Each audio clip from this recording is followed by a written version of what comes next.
Let me be the first to wish you a happy Memorial Day weekend.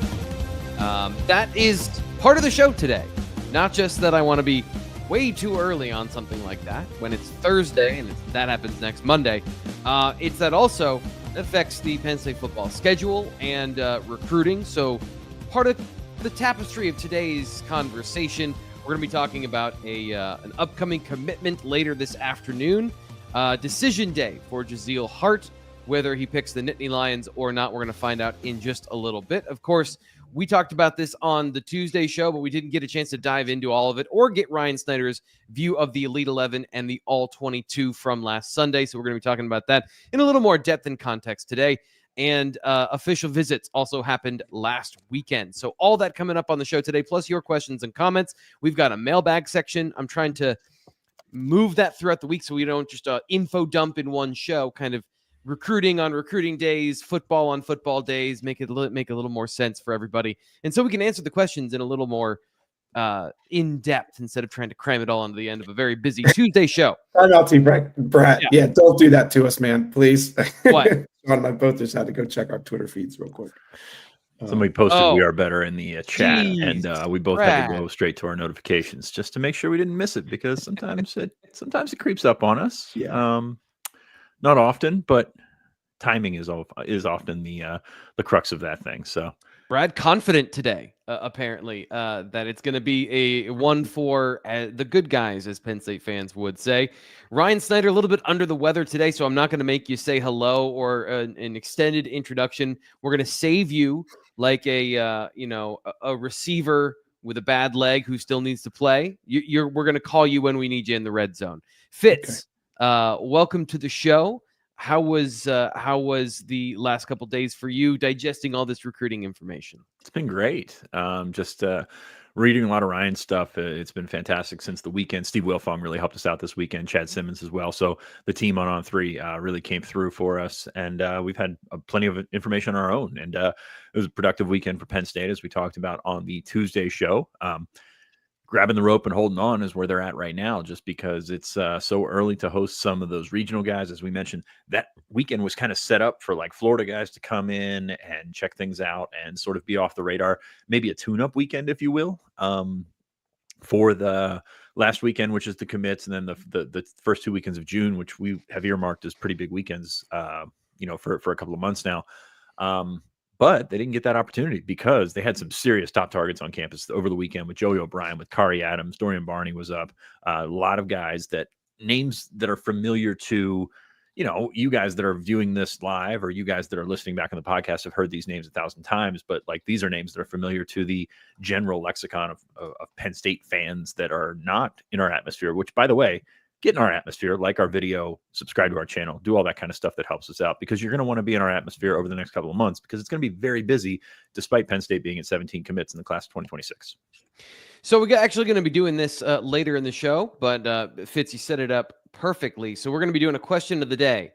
Of the top targets that visited last weekend, Penn State fans, which one of those, if you had to pick one, would you choose as the commit you want out of that particular group? I'll leave it to the three, I think, top players that we talk about pretty regularly here on the show: Joey O'Brien, Dorian Barney, and who's the third one? Kari Adams. Kari Adams. Thank you. Kari Adams. So Joey O'Brien, Dorian Barney, Kari Adams. You can only pick one. Penn State fans, which one would you want out of those three to be the locked-in commitment for the Nittany Lions? You can reply in the comments section. You can reply in the live chat here on YouTube. Or if you're listening on the podcast version, you can leave a 5-star review and give us your answer. And we'll get to those, and we'll respond to those in kind as we go throughout the day and the weeks, because that's a lot of different places. But we want to make sure that you're involved here on the show. So that's our question of the day. Our topic of the day, to start things off, very exciting for Penn State football fans, for 2027. You know how 2026 isn't even here yet, really? Like, they sign in December and 2026 doesn't start for another 6 months. Well, how about a year and 6 months? Penn State rankings for the class of 2027 came out this week. And Ryan, I'm coming to you on this one. Really good news for Penn State football and Penn State football fans, based on where On3 has the 3 commits for the next cycle. Yeah, this will go really well because I have no voice today. I don't know what happened to it, but it disappeared overnight. Phillies Rockies game, Look, man. You were just jacked up for that. I think it's more so all the baseball games my kids had this week. But anyway, all three of Penn State's commits now rank in what I would consider 5-star territory. Top 32 is how I look at that, and obviously that's where things will end when the rankings fully fill out. Leighton von Brandt was the big mover. It's only a handful of spots. The other thing I'd add to that is Maxwell Hiller had about 12 spots, and he's now 28th in the country. So this is an opportunity for Penn State to have a really special class. Obviously, long way to go. They got to keep these guys committed, and maybe most importantly, these guys got to stay that high in the rankings, which history suggests one or two of them will, and maybe one or two of them won't. But there's the Pennsylvania as well is incredibly deep. 12 guys right now in the on 300 for PA. That would be, if it stayed at 12, that would be the highest ever. And that's not even just since on 3 started. If you go back and look at the industry rankings over the last, I think I did 15 years, the highest was 11, couple 11s, couple 10s. I think that's probably a little more realistic of where it'll finish. I don't know if 12 guys will be there in the end, but even if it's 9 or 10, you're talking about, one of the deeper classes from a rankings perspective that we've seen in Pennsylvania. One of those was 2018. That was Micah Parsons' year, right, Sean? 2018. Yes.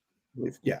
So I mean, it's not a coincidence that usually when Pennsylvania's stacked and has some 5-star talent, Penn State has a really good class. They weren't able to take advantage of that in 2021. That was a little different, right? COVID. You had Marvin Harrison and Kyle McCord going to Ohio State. You had Nolan Rucci end up not coming to Penn State right away. So they weren't able to quite take advantage of the last time we saw 11 guys rated that highly in the on 300. But here's an opportunity for them to do it now. They already got the top 2 players in the state, and Kemon Spell and Khalil Taylor. And like I said, Maxwell Hiller's not too far behind. You got Matthew Gregory in there. You got Terrence Smith, offensive tackle down to Lansdale.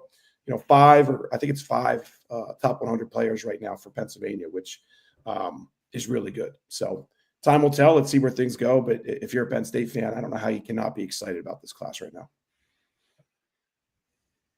Yeah, I mean, it's I think the story here is back-to-back classes. Like, you talk about the best class since 2022. 2022 was good. 2018 was good. So you see that flow of that up and down.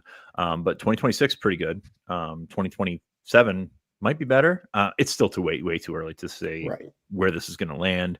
Even though Penn State's got 3 guys within, I guess you would call it 5-star territory, like that's great. That's wonderful, but that's a long time from now. And you can see these guys, especially when you've got a situation where one's a running back, which he's number 7 in the country, and he's awesome. Like, he's really, really good. Kemon Spell is really, really good, but he's also a running back. So probably naturally going to be some movement in the downward direction, even though, he's still one of the top players in the country in his class. So I think you're going to see some of that moving. And look, I've been on the 2027, even the 2026 rankings are fairly early, even though we don't believe it at this point. But there's still plenty of changes to come in that class. And so there's a ton to come in this class. I mean, I'm looking at the 2027 in Pennsylvania. I can see definitely a few guys that are going to fall out of there eventually, inevitably fall out of there. So, but yeah, I mean, it's a great opportunity. I mean, beyond how much changes, you can see that there's a nice base in the region once again, and putting back-to-back classes where I still think 2026 can be a really good class. Like, it's a good class right now and has the opportunity to add some top tier talent to it.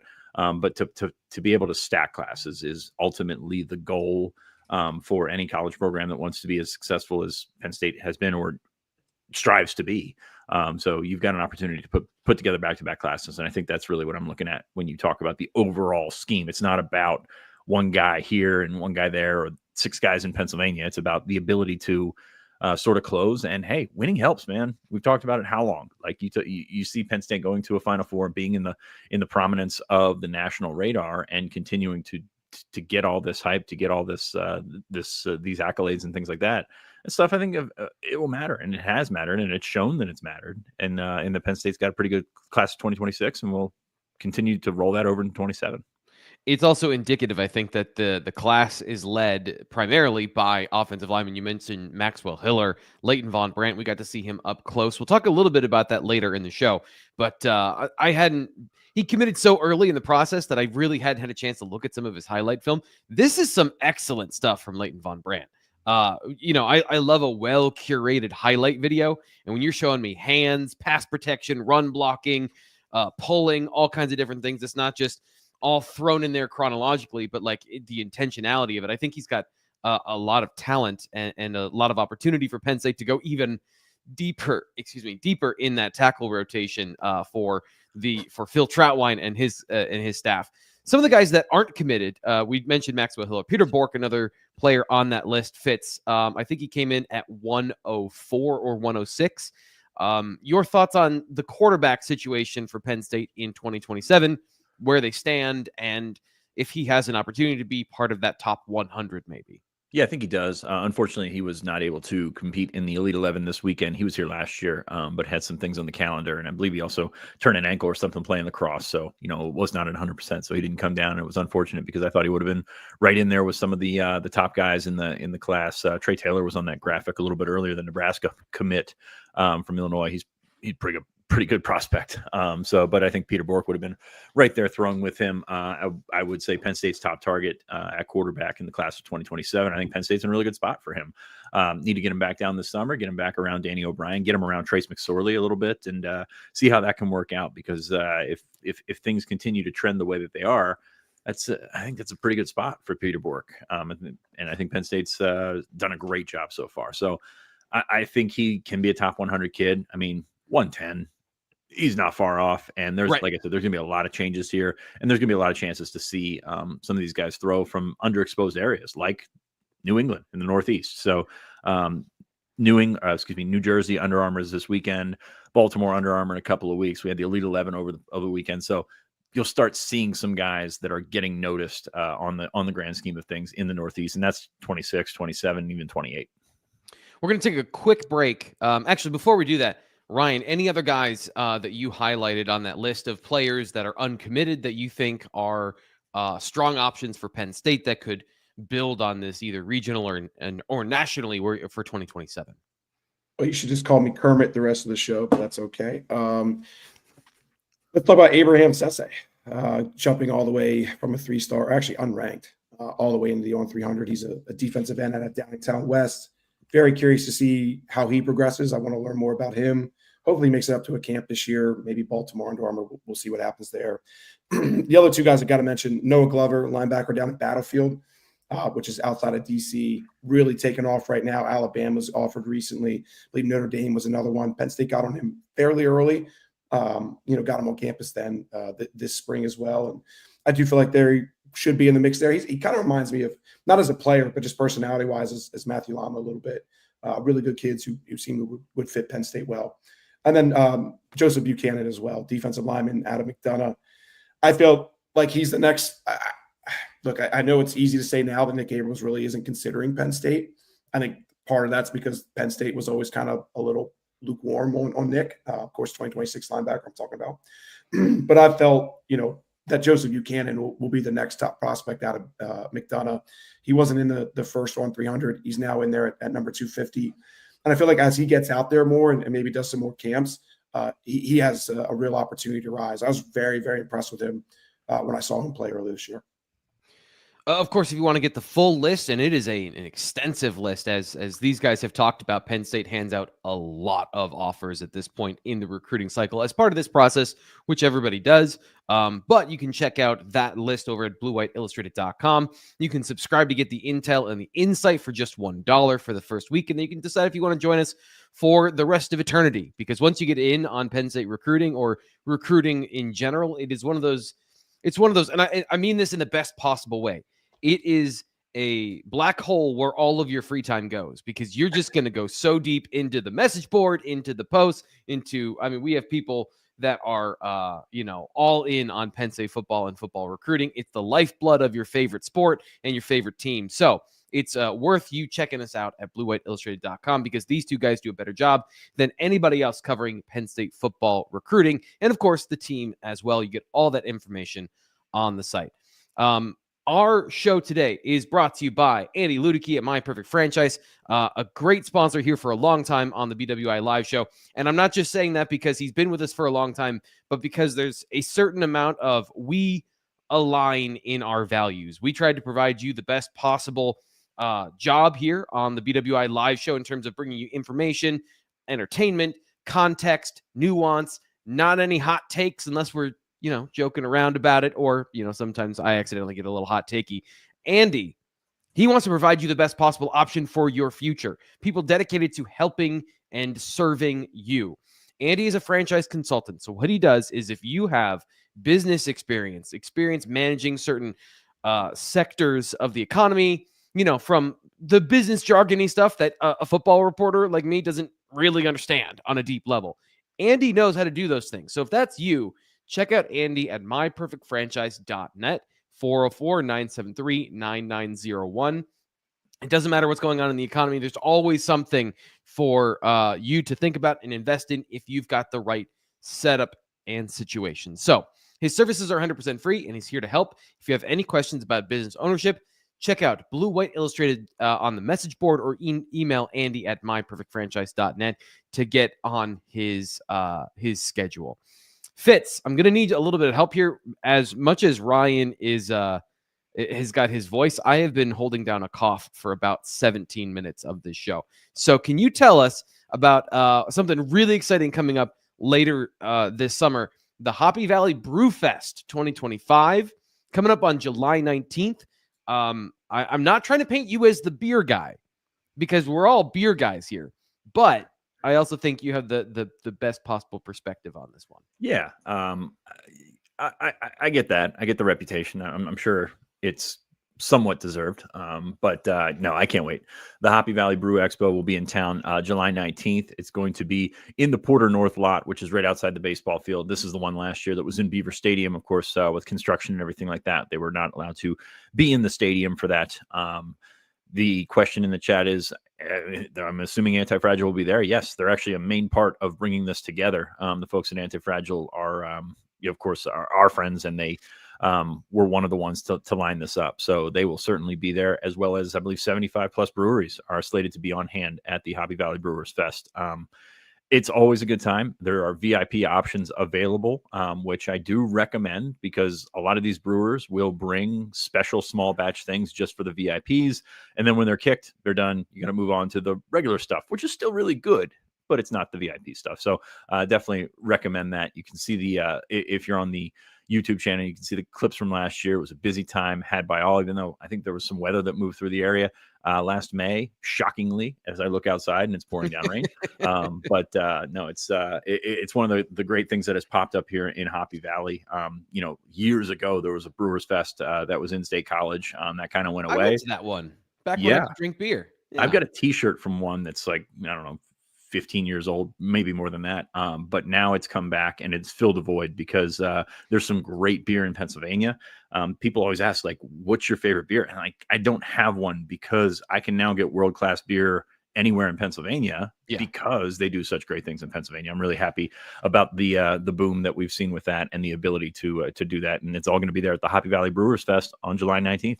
Yeah, I believe it's the weekend after Arts Fest. So if you want to be in town for a great weekend, and this is the thing, is like, also a lot of the brewers are Penn State alums or Penn State fans, where they're coming from Maine and all over the place and different locations because they have a tie to the state. And it's the perfect reason for you to come back and hang out and enjoy Happy Valley in the summer. And it's going to be a great tailgating experience. So check it out at happyvalleybrewfest.com. As Fitz mentioned, you can get those VIP tickets right now. I would do that, because, I mean, how many times in life do you get to feel like a VIP, right? And there's no better time to do that than getting into like an elite craft beer event. Absolutely worth it. I want to get back to our news and notes section here for Penn State football recruiting, and go on to some of those things that we've been previewing in the show today. Mentioned Jazelle Hart, 2026 3-star cornerback from Virginia. Ryan, if you've gargled some salt water there in the break, tell us a little bit about Jazelle Hart and the situation Penn State is looking at. When is the announcement coming about his decision for his future? You're on mute. I turned it off mute. I thought. Anyway, 1:30 to 2 o'clock, somewhere in that ballpark today. I put in an RPM for Penn State the other day. Feel pretty good about it. This has always been Michigan, Penn State, and I think just at the end of the day, consistency wins out. Again, it's been a theme this year as far as Penn State's pursuit. Now, a lot of especially against Michigan, we've seen this with a couple of guys. I do feel like some of the issues with Michigan right now, the uncertainty around, sanctions and some things are working in Penn State's advantage. I'm not 100% sure how much that impacts Jazelle, but I do feel pretty confident saying that Michigan was the team to beat up until maybe February, March, somewhere in that ballpark. I think maybe some other things that have come out with Michigan now and the uncertainty had to have played some sort of a role. At the same time, I want to make sure, Terry Smith, Anthony Poindexter, whenever that tag team is together, they're pretty successful, right?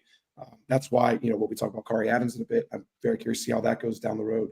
But at the end of the day, I just feel like the relationship with Terry, also just kind of it's not so much of a coach relationship, I feel like, where Jazelle has kind of said in the past where other coaches have, just been a little more straightforward, coachy, where with Terry, it's more of like an uncle kind of vibe. And I feel like that really works for a guy like Jazelle. Jazelle reminds me a lot of Kenny Wosley, honestly. Maybe not style of play, but just from a personality perspective. I don't hate that comp either in terms of style of play. Just watch him and how gritty he is. I think, personality-wise, I think Penn State fans are really going to enjoy getting to know him. Just a very outgoing kid, speaks his mind, fun. I think he's going to be a lot of fun to cover if he ends up at Penn State. I expect him to end up at Penn State. Obviously, I put a pick in. So we'll see where things go. But, I think we'll know 1:45-ish this afternoon, somewhere around there. Okay, great preview of that. And if there is more to say, we will be here for you on the Blue White Illustrated YouTube channel. Great time to remind you of all the things, just sprinkling these in, trying to make not all at once. But if you subscribe here to the YouTube channel, enable notifications, you'll be the first to know when we post our breaking news videos. Another bit of news, a tidbit here for you, Fitz. I'm coming to you with all these ones. It's going to be the same conversation, but this is a big one. Deari Simeon announces his top 4. So official visits over top school lists, but, this is a big one for Penn State, so I wanted to bring it up. What's your view of the Deari Simeon situation and defensive tackle in 2026? I thought we were going to talk about more beer, but no, Deari Simeon coming out with that top 4. Michigan, Ohio State, Penn State, and Texas. That's some heavy hitters in there. Deari Simeon was busy this spring. Got out and visited a bunch of places not named Penn State, but Penn State makes the cut. I do think that they're sitting pretty well in this one, actually. We always talk about following the visits and following the actions and things like that. But, he told Penn State he wanted to get out and actually see some other schools. He visited Penn State a handful of times and really nowhere else. And then this spring he was able to get out and about, saw Texas A&M, Ohio State. He's all over the place.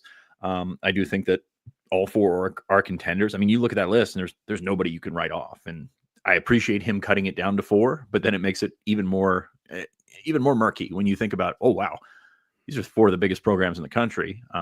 One, Penn State has the location advantage, but at the same time, Texas has a lot of advantages. Ohio State has a lot of advantages. Michigan does as well. So I think this is a tight one, but he's going to take some visits this summer. We don't have his official visit schedule on his profile, but he's got those set.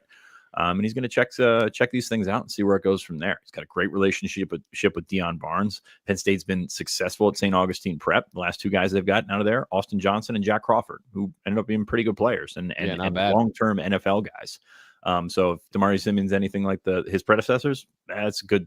That's some good guiding light there. Top 100 prospect by On3, a 4-star prospect by the On3 industry, and a really good guy that really caught our attention at camp last summer.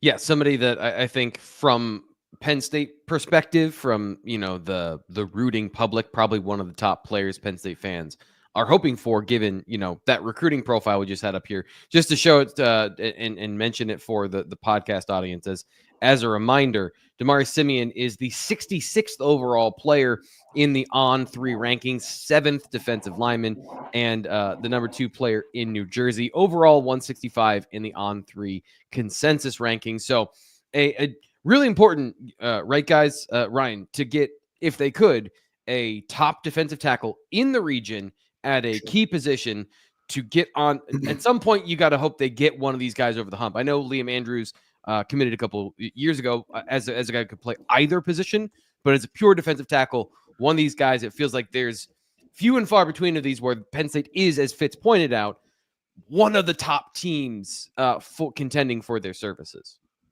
Absolutely. Ryan, I'll jump on this. Ryan, I know you got to save your voice, but like, yeah, you look at I think Alexander Haskell is an interior guy all the way. But he's 265 pounds now. I think he was listed at 245 at some point, but he's 265.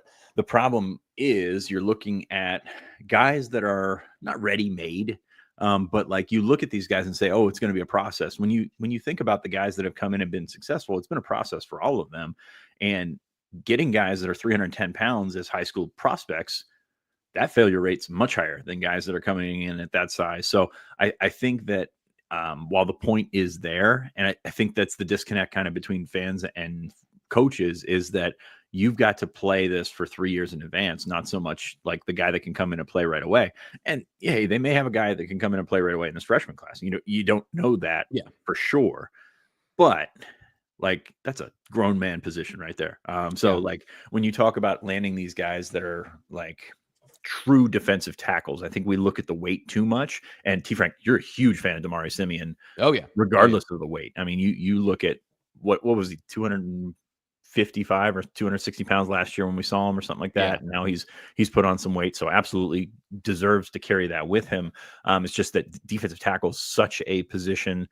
I don't want to say it's changed in the last 10 or 15 years, but you used to find the. You have to be an athlete, right? Yeah. You have to be an athlete no matter your size. And so it's easier to find athletes to grow rather than size and add athleticism, because it's kind of the same conversation we have at offensive tackle, where you see these string beans that Penn State recruits that turn into monsters. And there's a similar process on the defensive side of the ball at defensive tackle. Yeah, you have these guys, and a lot of them will play defensive end in high school, because what's a defensive tackle get you in high school? Probably not as much. If you're a defensive end, you can do a lot more off the edge. You see what Haskell did at St. Joe's Prep in a great defense.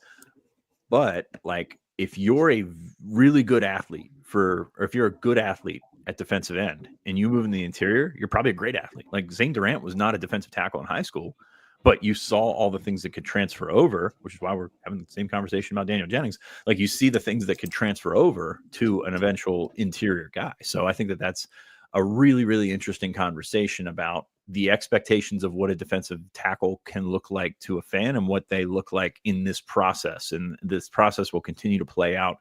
And you'll see guys that are 260, 265, 70, whatever it might be. You know how numbers work. Sorry. Yeah. I don't know why I did that.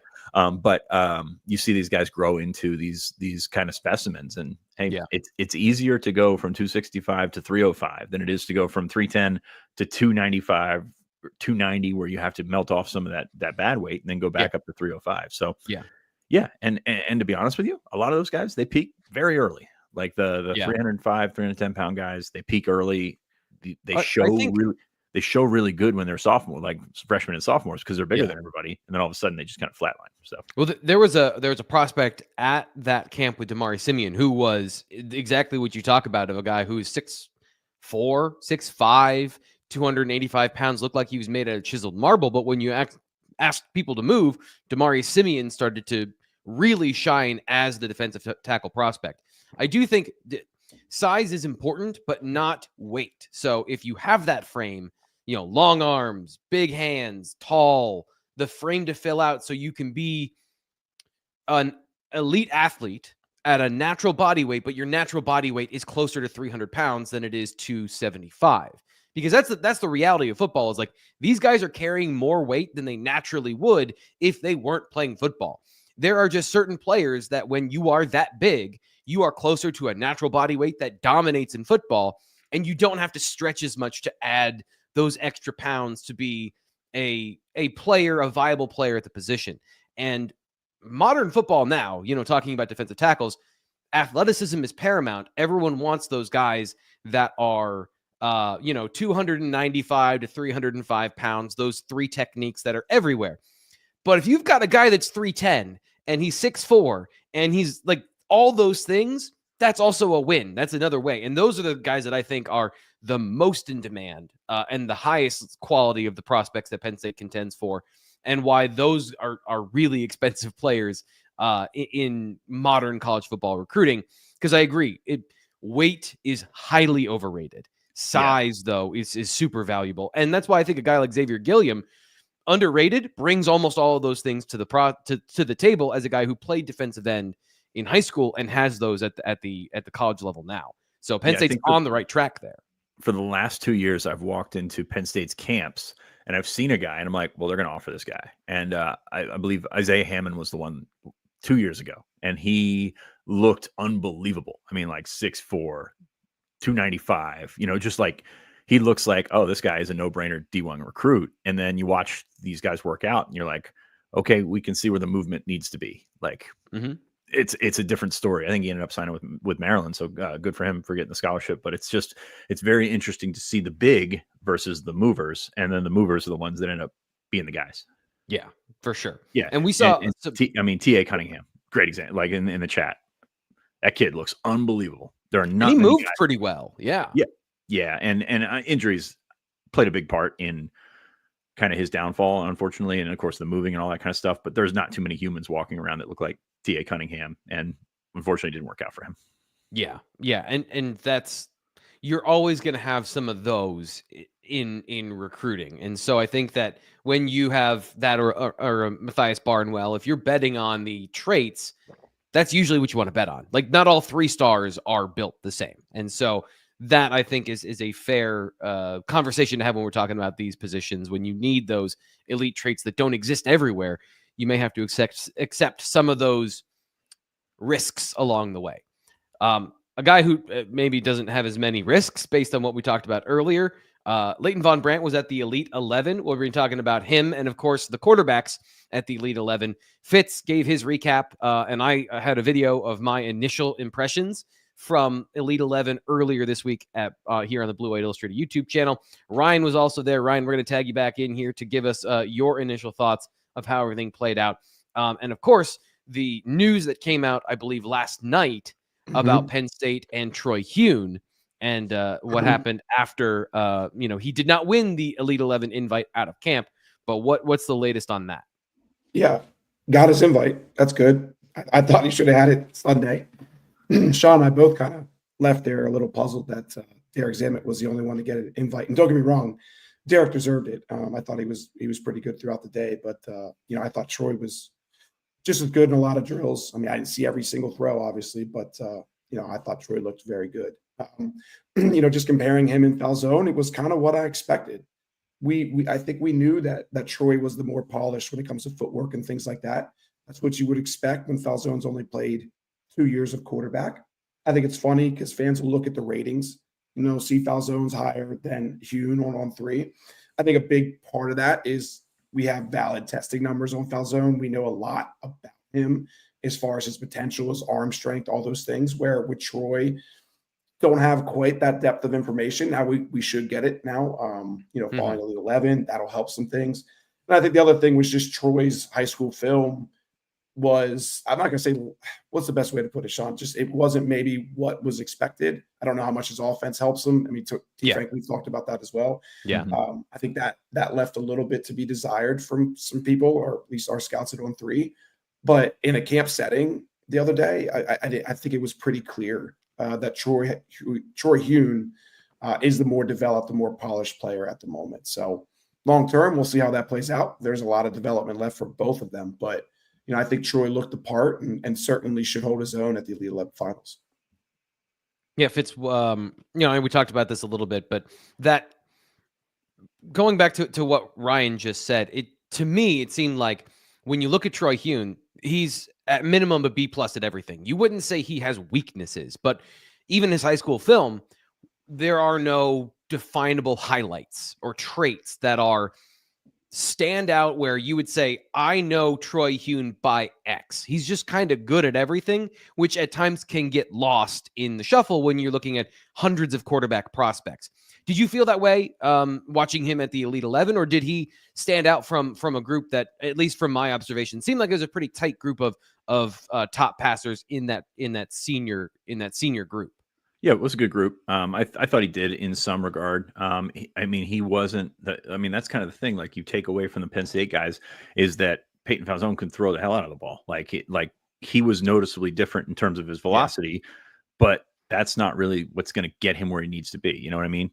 So I think that's really what. Like, I don't think there's a superior physical trait that you look at Troy Hune and say this guy has got everything, but the balance is kind of there. Like, and that's what kind of makes him exciting, is that he does a lot of things. As you said, I think you kind of considered him like a B+ all around, like a guy that does kind of everything well. He moved well. He ran well. He ran a 4.75, I think it was, which is, at that size. I do think his feet could stand to, continue to make the progress that he's been making. And that will get him there. Not from a running perspective, but from a moving around perspective. But I'm with Ryan. I thought he was going to get an invite on Sunday, and then these invites start trickling out. We're like, oh boy, we're going to look pretty dumb here, because we said they were 1 and 2 with Derek Zammit, and then all of a sudden Ponzanski, I just butchered that, from Ohio, gets an invite. He was there on Sunday. I thought he was fine. I didn't think he was anything better than Hune. And then all of a sudden it comes through. So nice little exhale. I know Greg was waiting on that one. He kind of texted us. Actually, that was how I found out. Greg texted us, and now I can finally stop following the Elite 11 notifications here. Troy Hune getting in there, I think, is well deserved. I think he should have been in there from the start, but he got there eventually, and that's what matters. What's the importance of this? And I know the surface level importance, but is there something more to Penn State's success over the last couple of seasons and the depth of the room when you look at the Elite 11 finals invites? They have, in 4 of the last 5 years, going back to Drew Aller, at least they have one quarterback at the Elite 11 finals. Fitz, where does this trend come from, I guess, and how important is it for the Nittany Lions? Well, there's 22 guys that get invited to the finals. Mm-hmm. Penn State's a top program? You want one of your guys to be in there, and 20. I guess those numbers are kind of one off because they're classes, but Beckham Kritza was the one that was in between there. So also Christian Bayer was invited too. It's actually 5 of the last 6. Oh, thank you. There you go. I knew you were ready for that one. You texted that last night. It's like nobody remembers Christian Bayer, but he was. I thought he was a good prospect too. That's why these things are so random, right? You're a top program. You want to have a top program in there. If you go around to a lot of the top programs around the country, they're going to have a similar track record because these schools tend to flock to the best prospects, right? So not all of them turn out that way, as we've seen in the transfer portal. We've seen in the way that college football has changed in the last 10 years. But at the same time, you want to start with the biggest ball of clay. These guys are it. Yeah. Also, Jackson Smollett got to Penn State because of the Elite 11. He wasn't committed at the time. He was a late addition too. I think it was like a day or two before somebody dropped out, and he was kind of like 24, 25 on that list. Goes to Elite 11, finishes a top performer, comes to Penn State, 4 weeks later, I think it was, crushes it at their camp. And now he's doing well for the Nittany Lions. So it's an important event. I don't ever want to put too much stock into, not having shoulder pads and helmets and all those things. Yeah. But at the same time, how else are you going to stack up all the best quarterbacks? So it does matter. Oh, it's not right. It's not nothing. So there's a track record of top quarterbacks, that go onto the NFL and have success going through the Elite 11. And it's one of those situations where watching the drills, we discuss what's the point of these things, right? They try to emulate in-game situations that you're going to have to face, and how do your mechanics stack up, and how resilient are you in a fatiguing process? It's tiring for me there, guys. I don't know about you, but when I'm there for 4 hours walking around, trying to stay focused, trying to make sure that I'm in on what's going on and paying attention, I can't imagine being the athlete that's actually running around. Not to mention the receivers, by the way, who, get run ragged at these events because there's 60 quarterbacks and maybe 25 receivers at most. Oh man, 25 would be a a Yeah. godsend. There was like 8. Yeah. And some of those local. By the way, Henry Lustig, Justin Lustig's son, he was awesome the other day. State college kid, transplanted state college kid. He was the staff was raving about him out there running routes. So pretty cool to see. Anything else on the quarterbacks? Because obviously there were other players there. Leighton von Brandt was there as an offensive tackle, by far the best offensive lineman at the camp. That would make sense, seeing as he was, now a borderline 5-star or an eventual 5-star in the 2027. Did you guys get a chance to see him a little bit, Ryan? And did you have an impression of how Leighton did at that camp? I honestly did. I was doing our live updates. I was trying to track down Joey O'Brien at the time. Honestly, I interviewed him late, but official visits this past weekend. The all 22 aspect of it, I don't want to say it fell apart, but like a lot of the guys that we were expecting weren't there. Now, Isaac Chikora was a guy that was a surprise. He was not on the roster, and we learned that late. But other than that, I mean, it was not as good as last year on the all 22 front. I do have a quarterback thing, and Eggman kind of says the intangibles have a long way to go, or go a long way with the quarterback position. Absolutely agree with that. I think the Elite 11 staff has done a really good job of adjusting their process over the last few years. It used to be like these targets were set up and you'd have to hit the stationary targets, and that would be your accuracy and things like that. And that's how they would judge you. And now all of a sudden, as T. Frank mentioned, it's a grind of a day. Like you get to halftime and they have a halftime break and then they sit them down and then they go into the next stuff. But you see the fatigue, you see the things that you have to work through. And hey, it's kind of like a football game where you're gonna get tired. You're going to do some different things, and you're not throwing the ball 500 times in a football game, but there's a lot that goes on that sort of emulates how you can do that. And when you wear down, when you break down, that's when your mechanics can get you through. Some guys did, some other guys really faltered down the stretch. Yeah. And I think that was a clear differentiator in the camp. And people have asked who were the non-Penn State quarterbacks that were there that were interesting. The big kid from 2028. I forget his name at this point. Charles Walker, I want to say, Jr. from Virginia, 6'4". He's listed at 205 pounds. That's not accurate. He's like 220. Yeah, I was gonna say we had that defensive tackle conversation earlier, and he might fit in there because he is a massive kid, just absolutely huge. And the amount of arm arrogance he has is just truly stunning. He can throw it anywhere on the field. He was interesting. And then the story that I was telling on the message board, and I've told people at BlueWhiteIllustrated.com that, we tell you here, Trey Taylor, I believe it is, the commit to Nebraska for 2027. The other quarterbacks were calling him 5-star. So that gives you an idea. He's not a 5-star in the on-3 rankings, I don't believe, at this point. He was one of the standouts of that underclassmen group. And then at the end of camp, when all the quarterback coaches are discussing who they're going to give the invite to, what they're going to do as far as the rankings and in their opinions, it's kind of a longer conversation. And these guys are just kind of hanging around. And there was this kind of antsiness from the underclassmen that aren't a part of this conversation. So what they did is they all got together at the 50-yard line and they started throwing bombs at the goalpost, trying to hit the crossbar. Only 2 quarterbacks hit the crossbar. Trey Taylor hit it twice.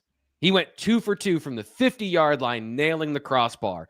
And it was like, at that point, the second time, it was over. Like, the competition was over. They weren't going to be like, oh, can anyone match that? Because nobody was going to match that. So I didn't get a chance to watch him during the event, but, all the reports are he looks like the real deal based on what we saw at that camp. And then I got the Leighton von Brandt highlights I was able to get to. And of course, that's Chikora there on the video, I do believe. He's just a really good athlete. You saw it on the highlight film earlier if you're watching on the YouTube channel. He went through some of these drills, and he looks like he's 6'7" or 6'8" because he's got kind of a really long lower half. I thought he was able to manage that really well. When you go through some of these drills, he does get a little bit high. It's a nitpicking thing when you watch him and the pads go on and he does some of those blocking drills. All of those things that you might say, okay, well, is that a problem? Is this a problem? Watch the way he disengages. And he's just a really good football player. Whenever there's an actual football drill happening, he's the kind of guy that starts to look better. And so, it was good to see him up close, good to see him move. Just a really good athlete. There's a couple times he pulled and it looked like a guard pulling that way. So not a surprise he was the MVP of the camp. Not a surprise he played that well because he is all of that from the rankings perspective and everything else. Any final thoughts, or do you want to get on to OV weekend? Let's get on to OV weekend. Yeah. So official visits happened this past weekend for Penn State football. We mentioned some of the top guys that were here to start the show. Now we're going to get into some of the feedback that we've gotten from them. And of course, Ryan Snyder over at BlueWhiteIllustrated.com has been talking to these guys when he did have a voice, and he's been getting some of that feedback. Of course, some of our national recruiting reporters as well. You can check that out if you subscribe to the site. But Ryan, can you give us the thumbnail version of the conversations with the different players you talked to? Let's start with Dorian Barney, a guy that I think is kind of in that middle ground of he's not Kari Adams, but he's also a borderline elite prospect, somebody that Penn State is very interested in. What was your conversation with him like? Yeah, I mean, a few months ago, we would have Dorian Barney and Kari Adams as kind of 1A, 1B. Now, Brandon Arrington has since taken an official visit. You can't not include him in that group. But for a while, it certainly felt like these were Terry Smith's top targets, and from a realistic perspective, I guess, if that makes sense. And, we'll see long-term with Brandon Arrington, but I think Penn State has a really good chance at landing Dorian Barney. Steve Wilfong put in a pick for him the other day. My initial feedback out of Sunday night and the Monday morning was Dorian Barney's the guy to circle. Now, the one thing I will also say is that Dorian Barney has done this before where he gets kind of right up to that line and then holds off. He did that with Texas A&M at least twice. So Penn State hasn't gotten him over that line yet. And, it sounds maybe as a knock. I actually don't knock it. I respect kids who want to go home, think about it more, talk about it. Because a lot of guys make those initial decisions right when they're on campus. And then, we oftentimes see them as some of the guys who take visits elsewhere, whatever it may be. But, Terry Smith has Penn State right where they want to be with Dorian Barney. He has an official visit to Texas A&M in 2 weeks. Michigan, I believe, is the final week of June. So time will tell there. But right now, I do feel good, or I feel fairly confident saying Penn State's the favorite there at the moment. But they just got to get him over the line. And that's something that schools have struggled with over the last handful of months. Fitz, I want to come to you. You are our safety expert going all the way back to KJ Winston. So, this is right up your alley. Jordan Deck was here this weekend. Joey O'Brien was here this weekend. They already have a couple of safeties in the class. I was trying to pull that up. David Davis is an athlete that we project more to that safety position. They also have Matt Sieg and Daryl Carey. I know that a lot of these guys we might describe as plus ones no matter what, but I mean, there's a lot of these guys that are really talented that Anthony Poindexter has them in consideration with. So how do you view this situation coming out of the official visits and where Penn State stands if they want to add another safety to this class? Yeah, just put yourself in the position is what I'm looking at. And I'm looking at Jordan Deck and Joey O'Brien as guys that are very high on Penn State coming out. But I think we know that's going to be a grind with Joey O'Brien, who is the top guy. There's no getting around that in-state that athleticism, that size, that ability to play both ways if he could, this guy is a borderline 5-star for a reason. He's the guy. So continue to sort of stack up targets and put yourself in a position just in case you needed to. But Joey O'Brien, I don't think there's much debate here that he's going to be the top guy for Penn State as long as it takes. Ryan also put together a most likely to commit article from that group. So if you want to go check that out at BlueWhiteIllustrated.com, I think that was a very fascinating read for me, just the context of how these guys rank and the reasoning behind it. So go check that out. Any other conversations from guys that you spoke to, Ryan, that you want to highlight here about official visits from last weekend? Yeah, I would just note Cameron Hamil too. I believe it's Hamil, it might be Hamel. I'm not exactly sure. Arizona defensive back. He is a safety for Penn State. So he's listed as a corner. Oh, I thought he was a safety. I just never really 100% confirmed where he was, but he's part of that safety discussion as well. To me, it's just all about Joey O'Brien. I don't think that they can really push all that hard for Jordan Deck or Hamil until they know what's up with O'Brien. You have 3 safeties committed. I mean, adding a 4th. I mean, again, we'll say 2.5 because David Davis is. I kind of have him as an athlete, but I just expected safety to where he starts. But what you can't risk adding another player at that position and hurting yourself with Joey O'Brien. So to me, it's just kind of wait and see. And if Joey ends up elsewhere, maybe they can circle back with one of those guys later on. But safety feels pretty cut and dry at the moment to me. It's at Joey O'Brien, or you're happy with the guys you got, and maybe you can circle back late. It was a very heavy defensive back weekend. Corey Adams was here as well. Corey flat out said, "Hey, Penn State's been my favorite for a while now," which was interesting. Not maybe even totally surprising, because we felt confident in that in the fall. Then he obviously blows up in January, and he just hasn't really opened up and said that again since seeing his offer list basically double. And not only did it double, but the schools are absolutely stacked that he added. At the same time, Notre Dame, Oregon are both going to be serious contenders there. So I'm a little hesitant to dip my toes and fully believe that Penn State's going to win out in the end. I just think it's going to drag out a bit. And, there's another example of Dex and Terry Smith. They are a very good tag team that should put Penn State in a great position. This is also the age of all it takes is one school to say, push in the chips, and you don't know exactly how it's going to play out. So I think they're in a great spot with Kari, but it's going to drag out a bit. So it feels like that's kind of a conversation at both positions where you've got a really good baseline in the cornerback class. David Davis is listed as a corner, but as we mentioned, defensive back in general. And you've got Julian Peterson, Matt Sieg. Is there probably Jazelle Hart soon? Right. Is there get a baseline and then add one or two of these guys, knowing that speed is expensive at this time of year and you can't afford to go all in on all of them? And then do you think that there's a downside if that is kind of the plan when you've got so many guys interested that are elite recruits that maybe you put yourself in a position where you could have had more and you then secured, your baseline as opposed to going all out for the best of the best of the best? Do we not play this game every year at this point of the year, Sean? As far as right. They take the high 3-star when the 5-star's there. And then every year it always works out. I mean, go ahead, Sean. I can't tell. No, I mean, same story, different names, right? That's what we're doing here now. There's things that come into play with that 5-star because those guys are expensive. No doubt about it. I don't think you beat around the bush anymore.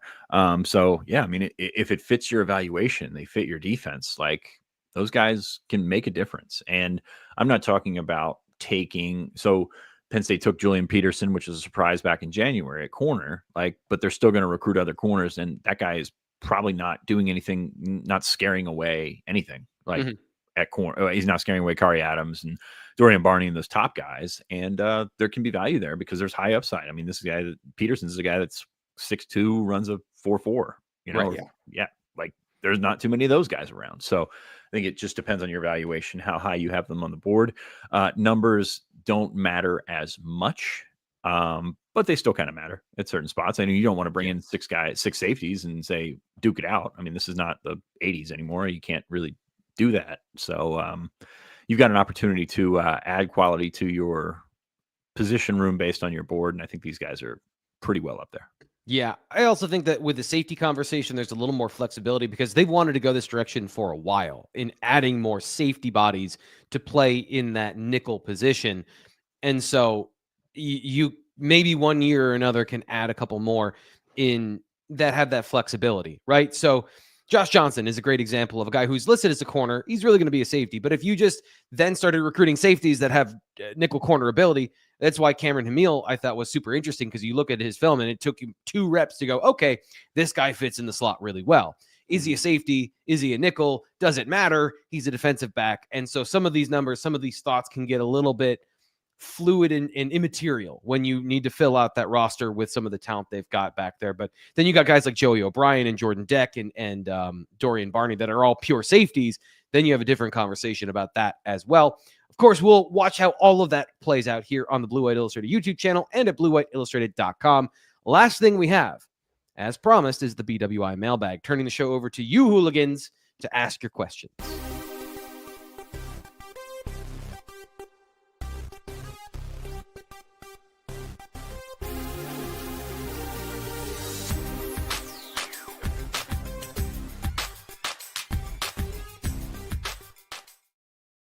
Of course, our question of the day, we're going to put this up here again because we just talked about this. Question of the day, of the top targets from the official visit last weekend that we just discussed, if you had to pick one, who would it be that you add to the roster? That is like no questions asked. That guy is in. who would you add to the roster? And Joey O'Brien is a fan favorite in the chat. I'm not going to put everybody's comments up here on the show, but yeah, Joey O'Brien was probably the runaway name. Jay Swain asks this, all setting up this question. Could Abdul Carter help with Joey O'Brien? Is that a thing that happens, Fitz? Because, of course, Joey O'Brien, Abdul Carter both went to LaSalle. It happens. I mean, I don't think it's going to be one that influences the final decision. And I think you'll probably see that less with these classes as they go on and the negotiations come out with the top level guys about NIL and things of that nature. So I don't know that it'll mean that much. But I will say, if you go back to his Twitter timeline, which I'm typing in right now, and you look at when Notre Dame visited his house, school, whatever it was, he's wearing an Abdul Carter shirt. So I thought that was pretty hilarious, number one. And number two, like, yes, there's a presence there. You've got an opportunity for your top target to come from the same school that your top draft pick came from. That kind of, that kind of matters in one hand. So you've seen the success, as I say, proof of concept often.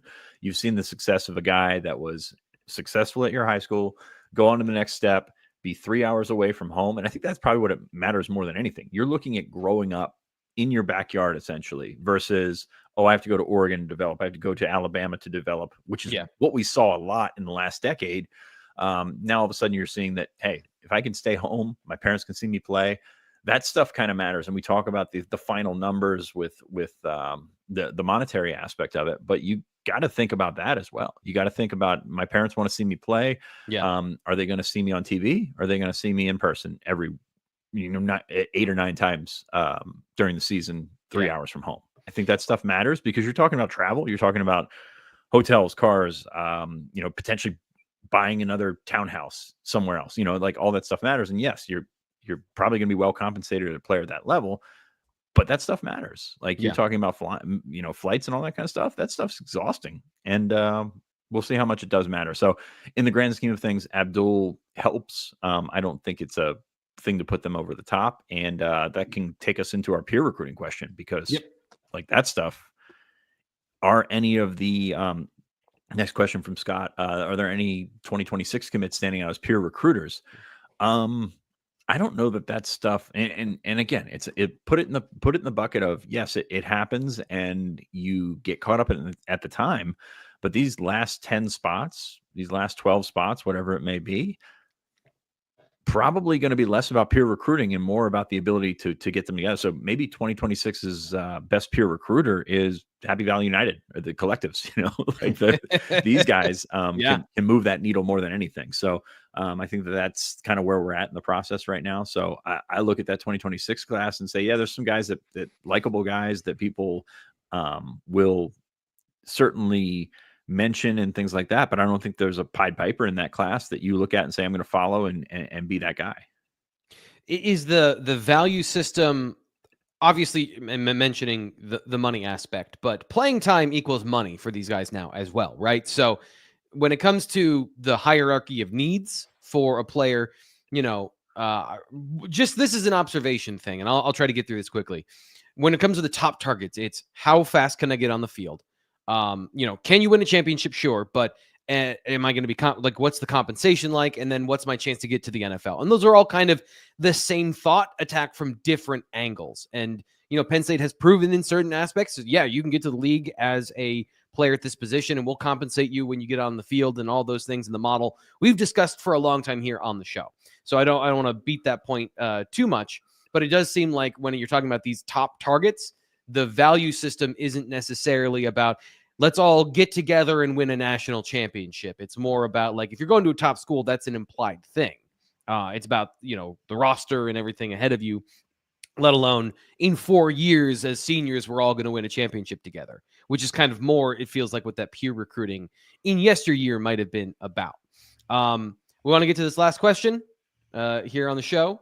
Just one more thing. We're mashing NFL free agency and college recruiting right now. There's no set way to go about this. And as you talk about all the things that can draw you to a college, can draw you to a university academic experience, that stuff still matters in the NFL, in terms of who's going to give me the best offer.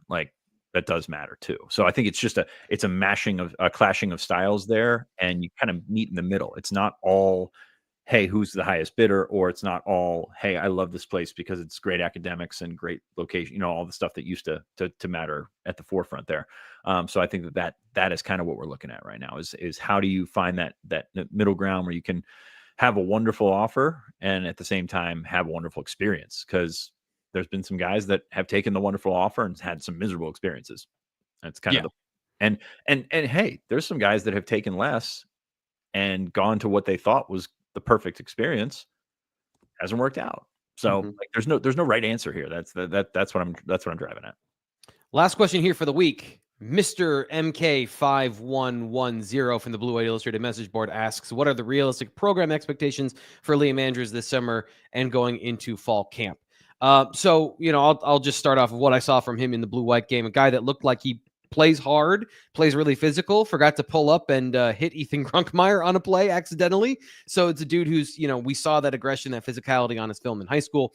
It's just about refinement. I think he's gotten big enough now. It's just about confidence and refining what he is as a football player. And that'll determine largely what happens with the rest of this question. Ryan, Fitz, Ryan, you haven't said anything in a while, but Fitz, you and I have been talking about this question a little bit more. Do you have anything to add to that? Anything you wanted to put a footnote on that about Liam Andrews and his expectations for this year? Yeah, there's opportunity there for all those defensive tackles. And this is a situation with Liam Andrews that missed an entire season, that essentially got 15, probably not even 15 practices. He was not out there for a couple or one or two that we were present at. So he's still working his way back. I think the expectations, if you're a fan, you have to keep that in mind. Like, this is a guy that has not played football in a long time. He is coming off of an injury, and the injury is not just about getting back and getting healthy. It's about getting confident and playing and learning the speed of the game after going through all that stuff that you went through last year. So, I think you just need to continue to get confident. All those guys that missed time last year, Zariah, I was just thinking of another guy that just Keon Wiley. Like, those guys need to continue to do the things that get them confident in rehabbing and sort of improving the joints that they had issues with.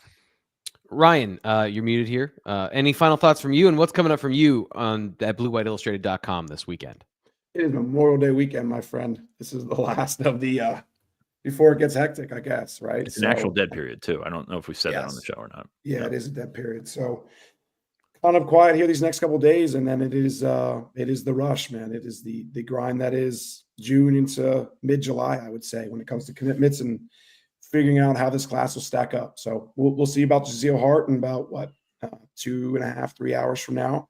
Feel pretty good. Penn State should be able to land him, and then here we go, man. Official visit season. This is if you're a recruiting fan and you enjoy following it, these next 6-7 weeks are as good as it gets. Ryan, you're a warrior. Thanks for being here. Thanks for gutting it out, being on the show. Your Did you guys not hear the freaking Blue Angels flying over my house earlier? I don't know how. Did no one hear that? I heard something. I thought I heard voices though, but anyway. So there's an air show here Saturday and Sunday, and I swear I was about to get bombed. Like, it was incredibly loud. So I'm just happy it didn't mess up the pod even more than my voice. I was going to say, if anything ruined the pod, it was just you. So you're good. It wasn't the Blue Angels. Yes. Well, if anything happens this afternoon, we'll be back. If you're listening on replay, if you're listening on the podcast, maybe check out the YouTube channel. If there is a Jazelle Hart commitment video coming up later today, we'll have that for you. And of course, we'll have more reaction at BlueWhiteIllustrated.com today, tomorrow, all weekend long. There's going to be something from everybody on the site. Happy Memorial Day. We'll talk to you on Tuesday.